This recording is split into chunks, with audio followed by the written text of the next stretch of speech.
വാക്കലക്കങ്ങളുടെ താഴ്വരയിൽ. ലേഖനം പ്രബോധനം വാരിക. രചന ബഷീർ മുഹൈദ്ദീൻ. ഖുർആനിലെ ഏത് സൂക്തമാണ് നിന്നെ ഏറെ സ്വാധീനിച്ചത്? ഇങ്ങനെ ഒരു ചോദ്യം എപ്പോഴെങ്കിലും സ്വന്തത്തോട് ചോദിച്ചു നോക്കിയിട്ടുണ്ടോ? ഉത്തരം പലർക്കും പലതാകും. ഞാനും നീയും എന്ന പോലെ ഞാനും എൻ്റെ റബ്ബും തനിച്ചാവുന്ന സൂക്തങ്ങളാണ് എനിക്കേറെ ഇഷ്ടം. നീ ദുഃഖിക്കരുത്, അല്ലാഹു നമ്മോടൊപ്പം. എന്നോടൊപ്പം എൻ്റെ നാഥനുണ്ട്, അവൻ എന്നെ വഴി നടത്തും. ഞങ്ങൾ നിനക്കു മാത്രം വഴിപ്പെടുന്നു, നിന്നോട് മാത്രം സഹായം തേടുന്നു. സുദുറിൽ ഒളിച്ചു വെക്കേണ്ട വചനങ്ങൾ. മധ്യവർത്തികളില്ലാതെ മുഖാമുഖമെന്ന പോലെ സംവദിക്കുന്ന ഈ സൂക്തങ്ങൾ നമ്മെ മറ്റൊരു ലോകത്തേക്ക് നയിക്കുന്നുണ്ട്. അല്ലാഹു മൂസ അലൈഹിസ്സലാമയോട് സംസാരിക്കുന്ന വേളകളിൽ നാം ശ്വാസം അടക്കി കാതും മനസ്സും മാത്രമായി നിശ്ചലം നിന്നുപോവാറില്ലേ? മൂസ, ഞാൻ നിന്റെ റബ്ബാണ് മൂസ, നീ നിന്റെ ചെരുപ്പ് അഴിച്ചുവെക്കൂ. നീയിപ്പോൾ വിശുദ്ധമായ തുവ താഴ്വരയിലാണല്ലോ. എന്താ മൂസ നിന്റെ വലതു കൈയിൽ? ഇതെന്റെ വടിയാണ് റബ്ബേ, ഊന്നി നടക്കാൻ, ആടുകൾക്കായി ഇല വീഴ്ത്താൻ.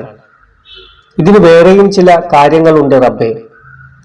ആ വാക്കനക്കങ്ങളുടെ താഴ്വരയിൽ ഒന്ന് ചെന്ന് നിൽക്കൂ. വാക്കുകൾ നമ്മോടാണെന്ന് ഒന്ന് സങ്കൽപ്പിക്കൂ.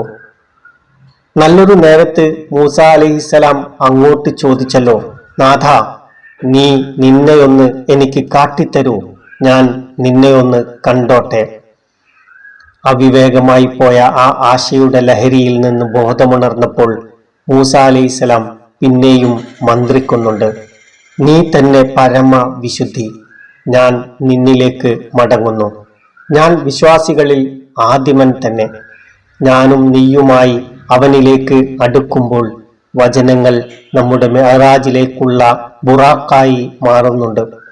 തനിച്ചായി പോകുമ്പോൾ ഒറ്റമരക്കാട് പോലെ എന്നിൽ തണലും തണുപ്പും വീഴ്ത്തുന്നൊരു സൂറയുണ്ട് ഖുർആനിൽ.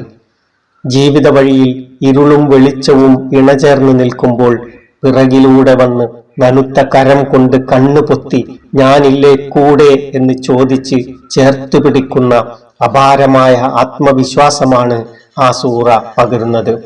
അകറ്റിയിട്ടില്ല, അകന്നിട്ടുമില്ല, കണ്ണാരം പൊത്തിക്കളി പോലെ ഒന്ന് മാറി നിന്നതല്ലേ എന്ന് പുലർവട്ടം കണക്കെ പ്രതീക്ഷ നൽകുന്ന അൽ-ളുഹ സൂറയാണത്. എത്ര ഓതി നിവർന്നാലും പിന്നെയും മുങ്ങാങ്കുഴിയിട്ട് ആഴങ്ങളിലേക്ക് ഊളിയിടാൻ കൊതിയേറ്റുന്ന സൂറ. ചില വചനങ്ങളിൽ മനസ്സ് കുരുങ്ങിക്കിടന്ന് തിരിച്ചെടുക്കാൻ കഴിയാതെ അകപ്പെട്ടു പോകുന്ന നിസ്സഹായ അവസ്ഥയാണ് എനിക്ക് ഖുർആൻ പാരായണം. മുഴുവനാക്കണമെന്ന് കരുതിയുള്ള എത്ര പാരായണ ശ്രമങ്ങളാണ് പാതി വഴിയിൽ മുറിഞ്ഞു പോകുന്നത്. കുറച്ചു നാളായി മനസ്സ് അൽ ഇസ്രാ 76 മുതൽ 82 വരെ വചനങ്ങളിൽ സ്തംഭിച്ചു നിൽക്കുന്നു. കളം വരച്ച് അകത്താക്കുകയും പുറത്താക്കുകയും ചെയ്യുന്നവർക്കുള്ള താക്കീത്, പൗരത്വ ഭീഷണി, പരിഹാര മാർഗങ്ങൾ, ആന്തരിക വ്യായാമങ്ങൾ, പ്രതീക്ഷകളിലേക്കുള്ള ഹിജറകൾ, ഷിഫയാകുന്ന ഖുർആൻ എല്ലാം ഈ വചനപ്പെയ്ത്തിലുണ്ട്. ഇപ്പോൾ നമുക്കായി അവതരിച്ചതുപോലെ. സ്നേഹിക്കുന്നവർ തനിച്ചാവാൻ കൊതിക്കും. അള്ളാഹുവോടൊപ്പം തനിച്ചാവാൻ ശ്രമിക്കാറുണ്ടോ? അവനോട് മിണ്ടിയും പറഞ്ഞും ചോദ്യങ്ങൾ ഉന്നയിച്ചും സ്വപ്നങ്ങൾ പങ്കുവച്ചും. ജീവിതത്തിൽ അത്രയ്ക്ക് രസമുള്ള കളി വേറെയില്ല. അള്ളാഹു നമ്മിലേക്ക് അങ്ങനെ ഇറങ്ങി വരില്ലേ? വരും. അവിവേകമാകുമോ എന്ന് കരുതി ഉത്തരം തേടുന്ന പല ചോദ്യങ്ങളും നാം പരസ്പരം ചോദിക്കാൻ മടിക്കും. എന്നാൽ അള്ളാഹുവിനും നമുക്കുമിടയിൽ അങ്ങനെ ഒരു മറ ആവശ്യമുണ്ടോ? എന്നെ വിളിച്ചാലും ഞാൻ ഉത്തരം ചെയ്യാം എന്ന് അവൻ വാക്ക് തന്നതല്ലേ.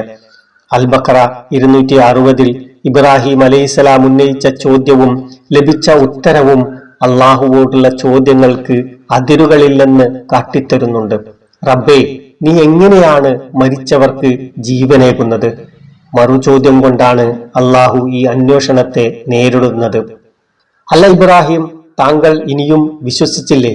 വിശ്വസിച്ചു റബ്ബേ, എന്നാലും മനസ്സ് സ്വസ്ഥമാകാനാണ്.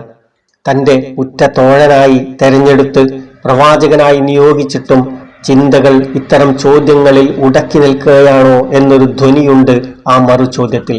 എന്നിട്ടും ഉയർത്തെഴുന്നേൽപ്പിന്റെ രീതി കാട്ടിക്കൊടുക്കുക തന്നെയാണ് അള്ളാഹു ചെയ്തത്.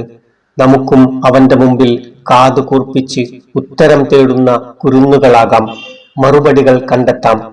നിങ്ങൾ എന്നെ ഓർക്കൂ, ഞാൻ നിങ്ങളെയും ഓർത്തിരിക്കും എന്ന് അവൻ വാക്കു തരുന്നുണ്ട്. സൂറ അൽ ബഖറ 152 സൂക്തം. എവിടെയായിരുന്നാലും അവൻ നിങ്ങളോടൊപ്പം. അൽ ഹദീദ് 4 സൂക്തം. ഫറോവയുടെ മുന്നിലേക്ക് ചെല്ലുമ്പോൾ മൂസ, ഹാറൂൻ അലൈഹിസ്സലാംമാർക്ക് അവൻ ധൈര്യം പകർന്നത് കണ്ടില്ലേ? എല്ലാം കേട്ടും കണ്ടും ഞാൻ നിങ്ങളോടൊപ്പമുണ്ട്. ത്വാഹ 46 സൂക്തം. ഖുർആനിനോട് ഹൃദയം ചേർത്ത് വെക്കുമ്പോൾ ഇരു ഹൃദയങ്ങളും ഒന്നിച്ചു മിടിക്കും. പന്തിക്കുന്ന വാക്കുകൾ ഹൃദയത്തെ പരവശമാക്കും. വചനങ്ങൾ ആത്മാവിനേൽക്കുന്ന ചുംബനങ്ങളാകും തീർച്ച. അവിടുന്ന് അരുളുന്നുണ്ട്, നിങ്ങൾ ഖുർആൻ വായിക്കുവിൻ, മനസ്സ് അതിനോട് ഇണങ്ങി നിൽക്കുവോളം. മനസ്സ് എതിരായാൽ എഴുന്നേൽക്കുവിൻ. മുസ്ലിം. നന്ദി. പ്രിയപ്പെട്ട ശ്രോതാക്കളെ, പ്രബോധനം വാരികയുടെ ഓഡിയോ ഗ്രൂപ്പിലേക്ക് സ്വാഗതം.